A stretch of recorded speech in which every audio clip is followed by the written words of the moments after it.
The number one question we get from pastors and leaders is all about their team. In fact, building a staff team and a team of volunteers is critical to growing a healthy church. It's the first thing Jesus did when he started his ministry. He built a team of disciples.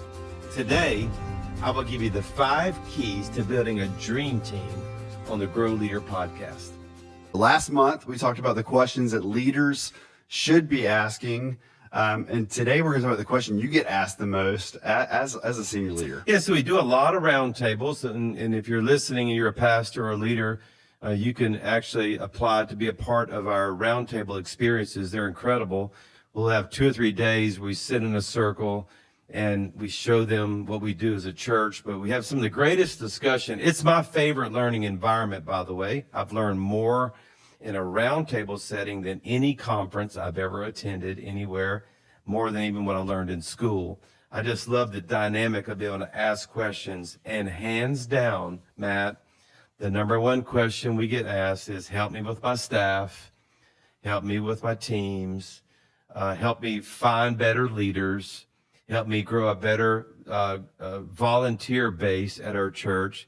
So it's the team concepts that are the number one most asked questions. We could give you several hours of teaching on this today. Probably the best lesson I ever learned around the topic of leadership and leading and building great teams was actually from a book. I don't think I've ever told you this before either, by the way. Some of the guts of this content came from a textbook while I was an accounting major at LSU. Wow. Yeah, so this is one of the reads. And buddy, that book is about this thick. I was going to write down the name of the book, but as soon as you said I think it's called thick. The Leadership Challenge. Okay. And all I remember is yellow. You can tell it really had a great impact in my life. It's this big, giant yellow book. But it was a textbook for my accounting degree. And I just remember, really, there were basically 5 principles in this. I've since tailor-made them to fit church work and what I do. But really, give a little hats off to the material that came out of this secular textbook when you're studying business in college. And I want to give them to you today, and I really think they'll help us build better teams. I just want to begin, though, by reminding everybody, the first thing Jesus did before he preached sermons or healed people is that he put a team together. That's great. And I think, honestly, it's probably the most important function that I do today. In fact, the way I say it is the best thing I ever did. So I have to give God a lot of praise. People who know me well know that God deserves a lot of praise and glory for what's happened at Church of the Highlands. The more they get to know me, they know, how in the world did that happen, right? But if I did any one thing well, it's really, honestly, it's developing leaders like you, Matt, and our other campus pastors, our staff team. Of course, we have more than 26,000 people on our volunteer-based dream team at the church. It's the most important function that we do. So how do we do it?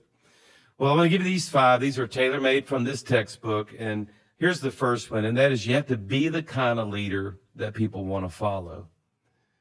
So what people don't realize whenever you're building a team, that a lot of it has to do with you. And that comes back to some of the core principles we talked about last week, and that is, I think people are attracted to my leadership. Honestly, if it's kind of hard to say it that way. I hate to be, saying things to myself, make myself look good. But I think when I talk to people that say we enjoy following you, I think they like to follow me because I think they really know I really love God, and I think people are attracted to passionate leaders. I think great leaders are good with people, but I think there's this excellence, consistency. I'm a little bit predictable, and I think that actually gives people that are followers some safety. But honestly, the last one is this joy, this fun factor, this, we laugh a lot, we eat a lot. I think people want to be around people like that. But the way John Maxwell says it is, people first follow the person then they follow the plan. I can tell you why I follow you. I'd love to hear And that. I don't think we've had this conversation before. So we did not prepare this. this is not planned. I hope you do well, or you may not be the host next podcast. But no, go ahead. You're easy to follow because you always know what you're going to get. So you're the same. There's the authenticity on stage, off stage, small meeting, big meeting, guest in the room, home crowd in the room. You're the same all the time, which makes it very, very easy to follow. You also allow permission to fail and space to thrive. And so one of the things I've always appreciated about the Highlands team is we are very different.